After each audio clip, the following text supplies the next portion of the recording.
Little Miss Fickle by Roger Hargreaves.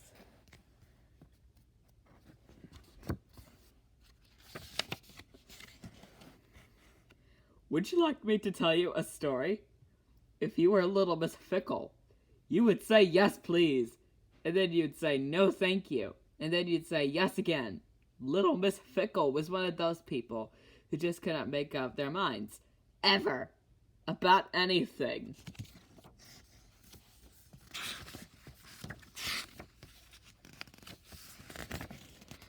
Little Miss Fickle lived in Dandelion Cottage, which is on the outskirts of Sunnytown, and she lived right next door to her best friend Little Miss Neat, who lived in Two Pin Cottage. On Monday, Little Miss Fickle and Little Miss Neat were out at lunch at Summertown. "I'll have the soup to start with," said Little Miss Neat to the waiter. She looked at the menu, followed by the fish. "So will I," said Little Miss Fickle.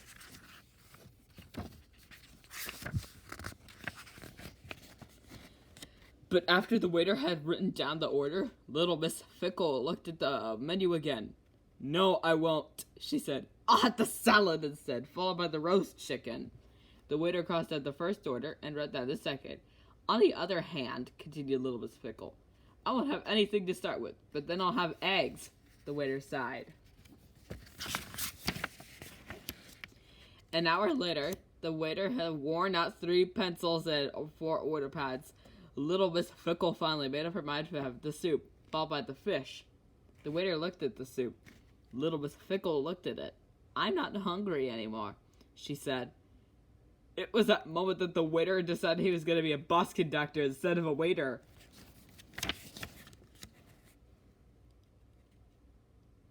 On Tuesday, Little Miss Fickle went to buy a hat. "I want a new pink hat," she asked the milliner. The milliner brought her 2 pink hats to choose from. "I'll have this one," said Little Miss Fickle, after she tried them on. "Certainly, madam," replied the milliner, and put the hat in a hat box.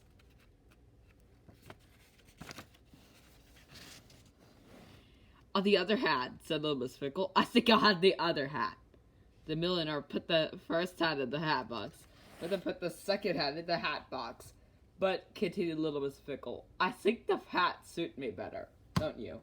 The milliner didn't say a word as she took the second hat out of the hat box, and it looks like the first hat in the mailbox. She handed the hat box to Little Miss Fickle. Little Miss Fickle looked at the milliner. "Do you have any blue hats?" she asked. It was that moment that the milliner decided she was going to be a ballerina instead of a milliner. On Wednesday, Little Miss Fickle went to the butcher's shop. "I'd like some sausages," she said. "Beef sausages or pork sausages?" asked the butcher. "Pork sausages," replied Little Miss Fickle. The butcher wrapped up the pork sausages.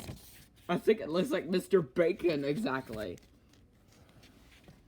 "But beef sausages would have been nicer," said Little Miss Fickle. The butcher unwrapped the pork sausages and left the beef sausages instead. "On the other hand," continued Little Miss Fickle, "chops would be tasty." It was that moment that the butcher decided he needed a holiday. But on Tuesday, guess what happened? Little Miss Fickle had disappeared. Little Miss Neat had seen her past Two Pin Cottage on the way to Sunnytown, but she hasn't come back. She didn't come back on Friday either, so Little Miss Fickle went looking for her. She met Mr. Muddle. "Have you seen Little Miss Neat?" Little Miss Fickle," she asked anxiously. Mr. Muddle looked at the husband said away. "Did you say, have I been for a little tickle?" "Yes." "Oh, Mr. Muddle," said Little Miss Neat and hurried off.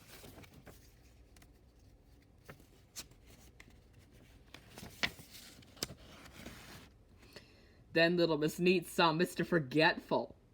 "Have you seen Little Miss Fickle?" she asked. Mr. Forgetful thought. "Well," she said, "have you?"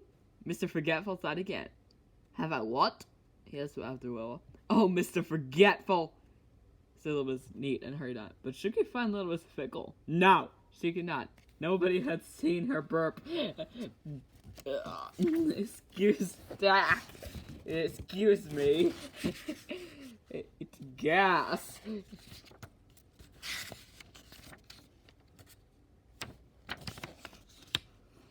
The Sunnytown Public Library has 19,999 books.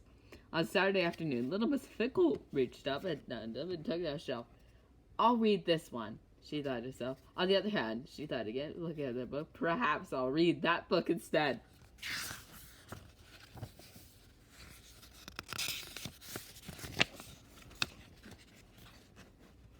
She put the first book back on the shelf and took the other book down. It was the 19,990 of the book she'd chosen. Little Miss Fickle had been in the library for 3 days choosing a book. 3 whole days choosing just one single solitary book. She went home carrying her book. That Saturday afternoon, little Miss Neat was in the garden of Two-Pin Cottage when little Miss Fickle walked past. "Where have you been?" she called out. "To the library," replied little Miss Fickle. "For 3 days?"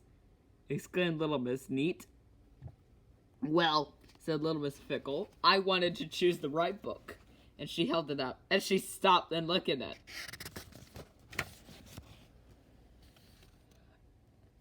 "Oh, botherations," she said. "I've read it before." Forgetful.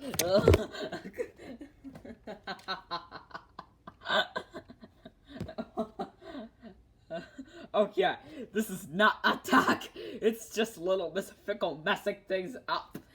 But actually, she will have to go to the library. But instead, she would positively go to the theater. The seat. THX.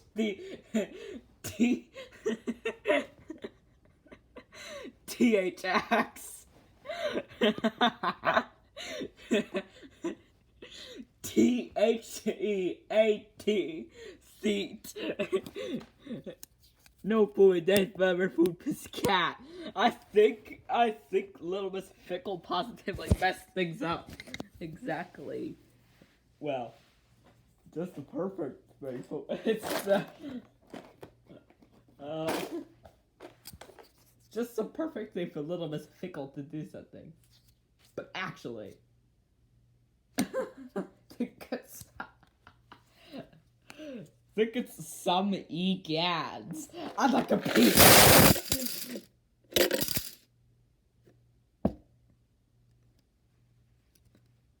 Aren't you supposed to spill them in the oven? The Russian again.